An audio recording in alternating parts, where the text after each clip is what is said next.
Imaginez cela. Vous vous tenez devant 40 membres de votre famille qui croient depuis 2 ans que vous êtes une disgrâce. Un lâche. Un raté qui a abandonné son devoir au moment où son pays avait le plus besoin d'elle. Les murmures s'arrêtent quand vous entrez dans la pièce, mais le jugement dans leurs yeux brûle plus profondément que n'importe quelle blessure de champ de bataille. Je m'appelle Capitaine Elena Vasquez. Et pendant 24 mois, mon propre frère a convaincu toute notre famille que j'avais été renvoyé de l'armée dans la honte, que j'avais fui le combat, que j'étais trop faible pour servir. Il le croyait parce que, eh bien, pourquoi Marcus mentirait-il à propos de sa propre sœur? Mais voici ce qu'il ne savait pas. Je n'avais pas le droit de leur dire la vérité. Ma vraie mission était classifiée au plus haut niveau. Et quand le moment est venu de tout révéler, disons simplement que mon frère aurait souhaité s'être tu. C'est l'histoire de la façon dont une réunion de famille a tout changé. Tout a commencé le jour où j'ai reçu mes ordres. Des ordres dont je ne pouvais parler à personne, pas même à ma famille. L'enveloppe était marquée, l'enveloppe, avec des classifications qui faisaient trembler mes mains. Je dois partir pendant un certain temps. Je ne peux pas vous dire où ni pourquoi, mais c'est important. J'ai dit à Marcus lors de notre dernier dîner ensemble. Mon frère m'a regardé de l'autre côté de la table, sa fourchette à mi-chemin de sa bouche. Nous avions toujours été proches. Ou du moins, je le pensais. Encore un déploiement, a-t-il demandé. Quelque chose comme ça. Je détestais être vague, mais l'information avait été d'une clarté cristalline, ne dites rien à personne. Ne faites confiance à personne. Elena, tu viens de rentrer d'Afghanistan il y a 6 mois. Tu ne crois pas en avoir fait assez? J'ai pu entendre quelque chose dans sa voix que je n'avais jamais entendu auparavant. Du ressentiment. De la jalousie. C'est différent, Marcus. Je serai de retour quand je pourrai. Et qu'est-ce que je suis censé dire à maman et papa? Qu'est-ce que je dis à tout le monde à Noël? Le ton aigu dans sa voix m'a fait lever les yeux. Sa mâchoire était serrée, ses yeux sombres d'une chose que je ne pouvais pas comprendre. Dis-leur que je sers mon pays. C'est tout ce qu'ils ont besoin de savoir. Cette conversation fut la dernière honnête que nous aurions pendant 2 ans. 3 semaines plus tard, j'étais parti, profondément infiltré, intégré à une opération conjointe du renseignement militaire de la CIA, traquant des trafiquants d'armes qui vendaient des armes américaines à des cellules terroristes. Mon uniforme militaire a été remplacé par des vêtements civils. Mon identité est devenue Rachel Martinez, une experte en armes cherchant à gagner de l'argent sale. Pendant 24 mois, j'ai vécu dans l'ombre. Je ne pouvais pas appeler à la maison. Je ne pouvais pas envoyer de lettres. Je ne pouvais même pas envoyer de mails. Une seule erreur, un seul moment de faiblesse, et toute l'opération serait terminée. Mais pendant que je risquais tout pour assurer la sécurité de l'Amérique, mon frère détruisait ma réputation, une conversation à la fois. Cela a commencé petit, j'ai appris plus tard. Un commentaire ici et là à nos parents. Elena a un comportement étrange ces derniers temps. Je pense que l'armée la travaille.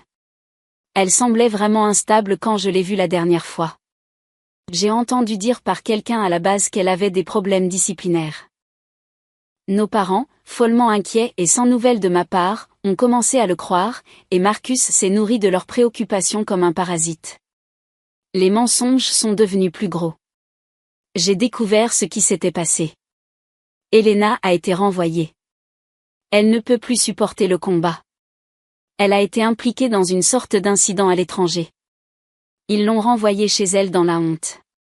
Elle a trop honte pour affronter la famille.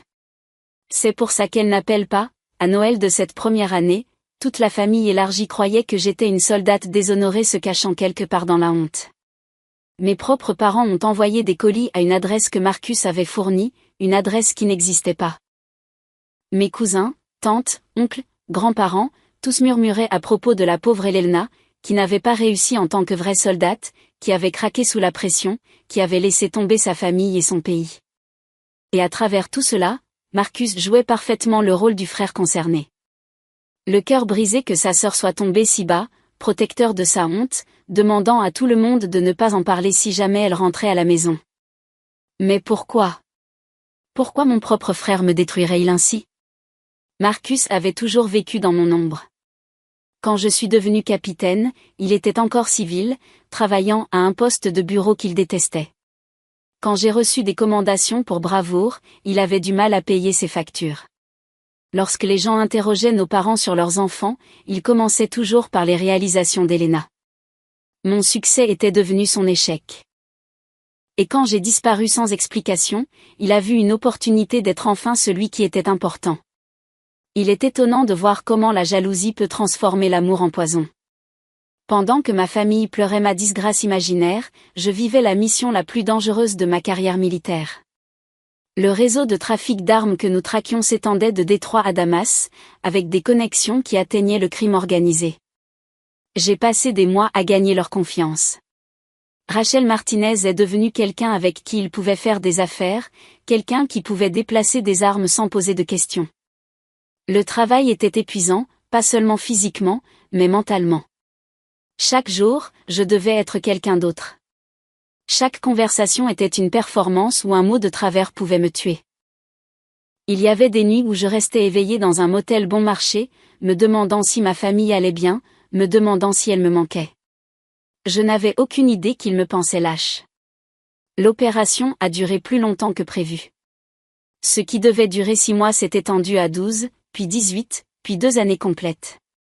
Le réseau était plus grand que nous ne l'avions imaginé, avec des tentacules atteignant les bases militaires et les sous-traitants gouvernementaux. Mais nous approchions. Les renseignements que je recueillais construisaient un dossier qui permettrait de démanteler toute l'opération. Des dizaines d'arrestations étaient prévues. Des millions de dollars d'armes illégales seraient saisis. Des soldats américains seraient plus en sécurité car les armes destinées à les tuer n'atteindraient jamais le champ de bataille.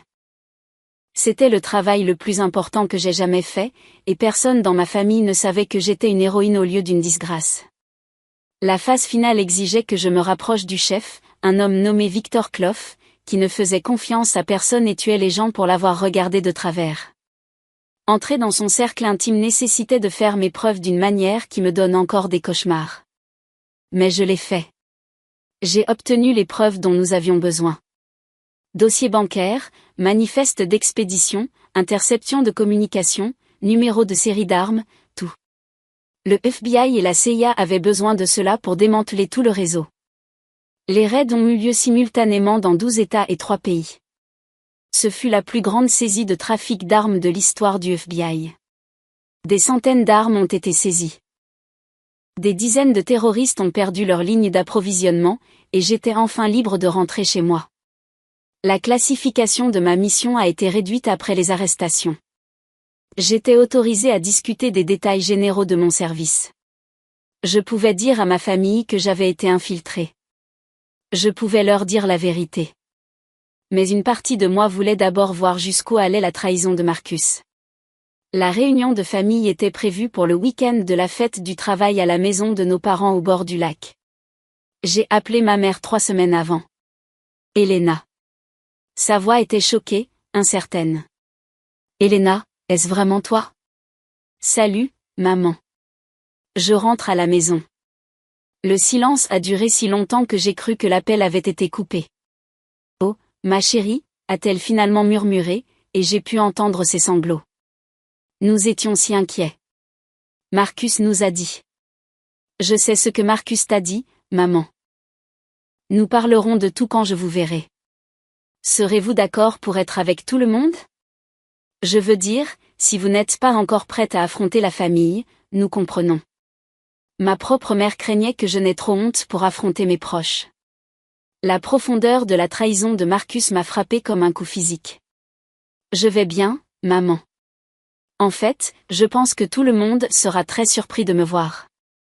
Le week-end de la fête du travail est arrivé avec un temps parfait. La maison du lac était exactement comme je m'en souvenais.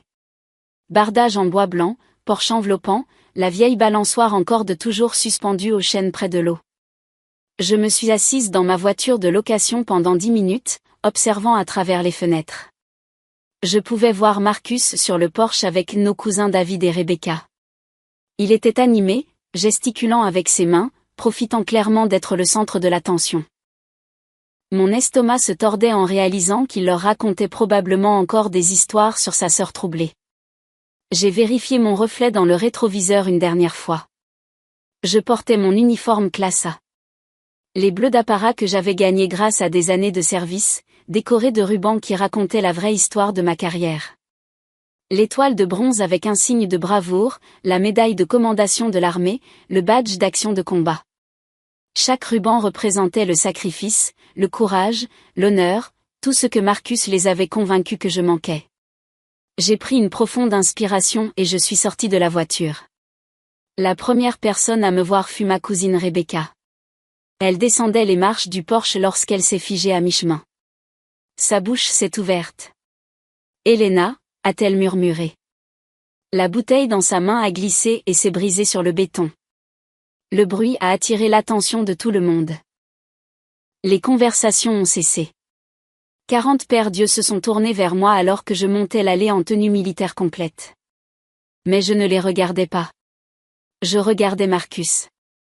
La couleur a quitté son visage comme si on avait tiré sur une prise. Sa bouche s'est ouverte et fermée sans son. Ses yeux balayaient de mon uniforme à mon visage, au ruban sur ma poitrine. « Bonjour la famille », ai-je dit, ma voix portant dans le silence soudain. Désolée d'être en retard. Je servais mon pays. Ma mère est apparue dans l'encadrement de la porte, la main sur la bouche.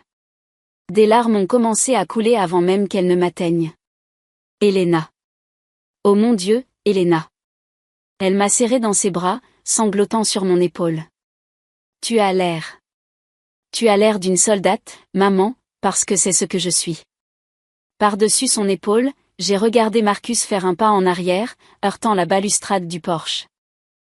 Son visage était passé du pâle au vert. Il savait. À cet instant, il savait que tout était sur le point de s'effondrer. Mon père est sorti de la maison, avançant lentement. Ses yeux fixés sur mon uniforme. Papa était un vétéran du Vietnam. Il savait ce que ces rubans signifiaient. L'étoile de bronze, a-t-il murmuré quand il m'a atteinte. Son doigt tremblait en touchant le ruban. Elena, quoi? Comment? C'est une longue histoire, papa, et il est temps que tout le monde entende la vérité. Je me suis tournée pour faire face à la foule qui s'était rassemblée autour de nous. Certains souriaient, confus, mais heureux de me voir. D'autres semblaient incertains, jetant des regards entre Marcus et moi. Je sais que vous avez tous des questions, ai-je dit, ma voix forte et claire. Je sais qu'on vous a dit des choses à mon sujet ces 2 dernières années, sur pourquoi j'ai disparu, sur ce qui est arrivé à ma carrière militaire. Marcus a fait un petit bruit, presque un gémissement. Mais avant d'expliquer où j'ai été et ce que j'ai fait, je pense que mon frère a quelque chose qu'il aimerait dire. N'est-ce pas, Marcus? Tous les regards se sont tournés vers lui. Il avait l'air de vouloir disparaître dans les planches du porche. Je. A-t-il bégayé, puis est resté silencieux. Non, rien à dire. J'ai souri, mais il n'y avait aucune chaleur dedans. C'est intéressant parce que tu as eu beaucoup à dire sur moi ces 24 derniers mois. J'ai fouillé dans ma veste et j'ai sorti un document plié. Le papier était officiel, tamponné de sceaux que même les civils reconnaîtraient comme importants. C'est une lettre de commendation du secrétaire à la Défense, ai-je annoncé, la dépliant lentement. Elle est adressée au capitaine Elena Vasquez, c'est moi, en reconnaissance d'un service exceptionnel lors d'une opération classifiée qui a abouti à la plus grande saisie de trafic d'armes de l'histoire du FBI. Les murmures ont commencé alors, un murmure qui a traversé la foule. Il est dit en outre que mes actions ont démontré un courage, un professionnalisme et un dévouement au devoir extraordinaires dans les circonstances les plus dangereuses.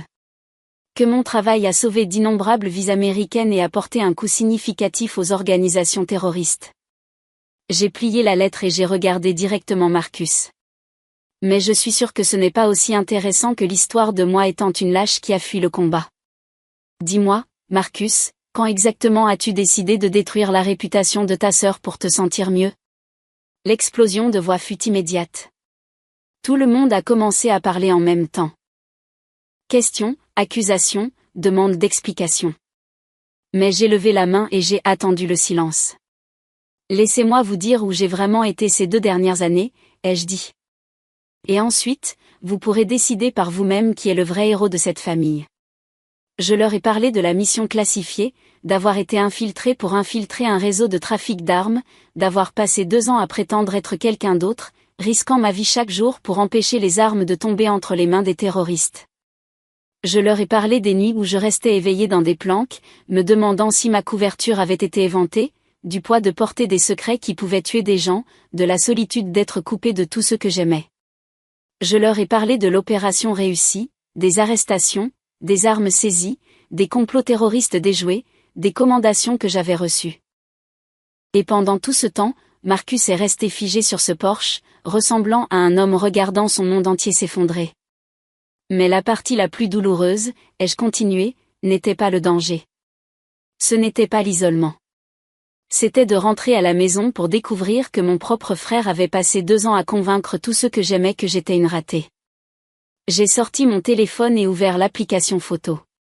Ce sont des photos de la cérémonie de commendation le mois dernier, celle où le secrétaire à la Défense m'a personnellement remercié pour mon service.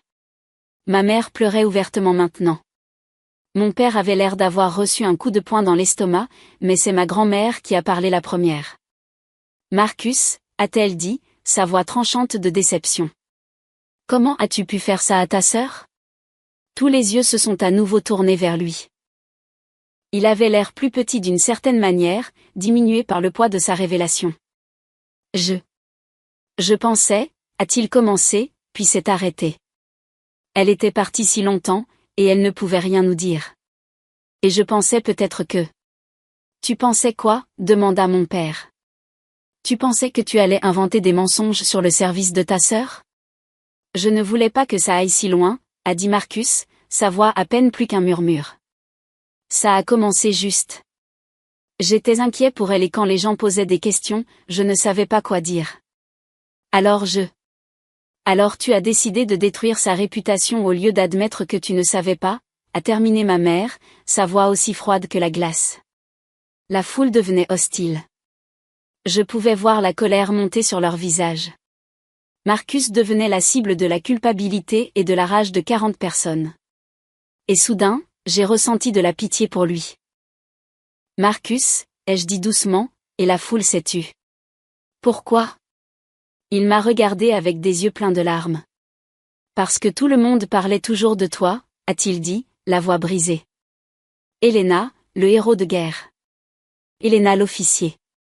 Elena qui faisait la différence. Et moi, j'étais juste.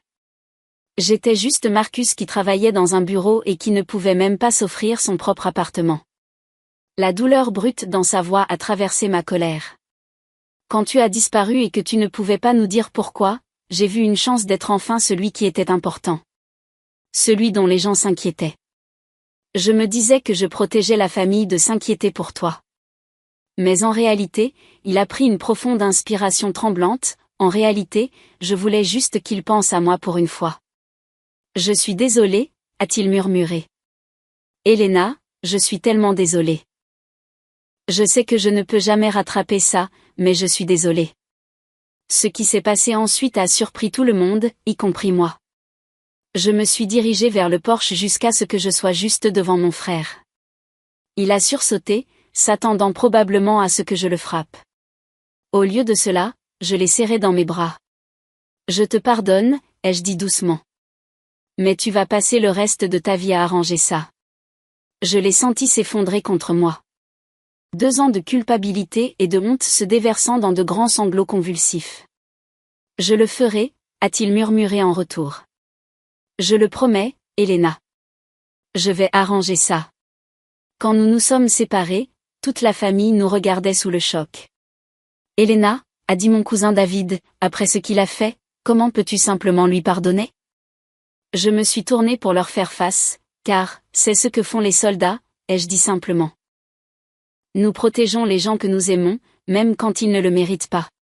Même quand ils nous ont blessés. J'ai regardé tous leurs visages, honteux, confus, étonnés. Marcus a fait une terrible erreur. Il a laissé la jalousie le transformer en quelqu'un qu'il n'est pas, mais il est toujours mon frère, et la famille signifie que vous n'abandonnez pas les gens.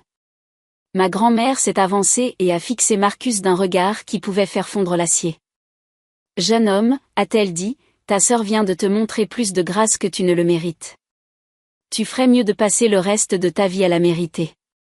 Oui, madame, a dit Marcus immédiatement. Je le ferai. Le reste du week-end s'est poursuivi avec un sentiment que j'avais presque oublié. Le sentiment d'être à la maison, vraiment à la maison. Les gens ont commencé à poser des questions sur mon service. De vraies questions, respectueuses, fières. Ils voulaient savoir sur mon entraînement, mes missions, mes projets d'avenir. Mon père m'a prise à part et m'a dit qu'il n'avait jamais été plus fier de personne de sa vie. Ma mère a insisté pour cuisiner mon plat préféré. Mes cousins ont commencé à planifier une vraie fête de bienvenue. Et Marcus a passé la soirée à s'excuser tranquillement auprès de chaque membre de la famille individuellement, assumant la responsabilité de ses mensonges, promettant de dire à tout le monde la vérité sur mon service. Mais le moment qui a eu le plus de sens est arrivé juste avant le coucher du soleil. J'étais assise sur le quai quand mon grand-père m'a rejointe. Il avait 93 ans, un vétéran de la Seconde Guerre mondiale qui avait débarqué en Normandie. Il n'a rien dit pendant longtemps. Il s'est juste assis à côté de moi. 2 soldats regardant la fin de la journée. Finalement, il a parlé. J'ai entendu ce que tu as fait là-bas. Détruire ces trafiquants d'armes. Oui, monsieur. Tu as passé 2 ans à prétendre être quelqu'un d'autre pour protéger des gens que tu ne rencontrerais jamais. Oui, monsieur. Il a hoché lentement la tête. C'est le courage le plus difficile qui soit. Pas celui où tu charges une colline. Le genre où tu te sacrifies silencieusement, où personne ne sait ce que tu abandonnes. Il m'a regardé avec des yeux qui avaient vu plus de guerre que quiconque ne le devrait. Ton frère avait tort sur beaucoup de choses, Elena, mais il avait raison sur une chose. Tu es exceptionnelle. Pas parce que tu es une héroïne de guerre, mais parce que tu as choisi de lui pardonner alors que tu avais tous les droits de le détruire. 6 mois plus tard, j'ai reçu une invitation au mariage de Marcus. Quand je suis arrivée à l'église, j'ai compris pourquoi il avait insisté pour que je vienne. Au lieu de me présenter comme sa sœur, il m'a présenté à la famille de sa fiancée comme le major Elena Vasquez, récipiendaire de la Croix du Service distingué et véritable héroïne américaine. Il leur a raconté la vraie histoire. Tout. Les mensonges qu'il avait répandus, les dégâts qu'il avait causés et la grâce que j'avais montrée en lui pardonnant. Elena est la meilleure personne que je connaisse, a-t-il dit à la foule rassemblée. Et j'ai passé 2 ans à essayer de convaincre les gens qu'elle était la pire. Je ne peux jamais effacer ça, mais je peux m'assurer que tout le monde connaisse la vérité à partir de maintenant. Pendant les discours, Marcus s'est levé et a dit, la plupart des mariés remercient leurs parents, leurs amis, leurs nouveaux beaux-parents. Je veux remercier ma sœur, Elena, qui m'a appris que la vraie force n'est pas d'être la meilleure personne dans la pièce. C'est de soutenir les gens autour de soi, même quand ils ne le méritent pas, il a levé son verre. À Elena, qui sert notre pays avec honneur et sert notre famille avec grâce. Je sers toujours mon pays. Je suis toujours déployé régulièrement, bien que rien d'aussi intense que cette opération secrète de 2 ans. J'ai été promu lieutenant-colonel. Ma famille sait qu'elle ne doit pas attendre de communication régulière lorsque je suis déployé. Mais elle sait aussi que mon silence ne signifie ni honte ni échec. Cela signifie que je fais un travail qui compte. Et Marcus a commencé à faire du bénévolat auprès d'une organisation de vétérans, aidant les soldats à se réintégrer dans la vie civile. Il dit que c'est sa façon de se rattraper. La dernière fois que nous avons parlé, il m'a dit quelque chose qui m'a marqué. J'avais l'habitude de penser que vivre dans ton ombre signifiait que j'étais invisible, mais je me trompais. Être lié à quelqu'un comme toi ne me rend pas plus petit. Cela me rend responsable d'être digne de cette connexion. Les gens me demandent parfois si je regrette d'avoir pardonné si publiquement, si complètement. Mais voici ce que j'ai appris pendant ces 2 années d'infiltration. La vérité a un pouvoir que les mensonges ne peuvent jamais égaler. Quand vous vous tenez dans la lumière de la vérité, elle consume tout ce qui est faux. Les mensonges de Marcus ne pouvaient pas résister à la vérité de mon dossier de service. Sa jalousie ne pouvait pas survivre à la réalité de mon pardon. La révélation finale ne concernait pas seulement ma mission secrète ou mes honneurs militaires. Il s'agissait du pouvoir de la vérité de transformer non seulement la façon dont les autres vous voient, mais aussi la façon dont ils se voient eux-mêmes. Cette réunion de famille a tout changé. Elle a transformé la honte en honneur, les mensonges en vérité, et la jalousie en respect.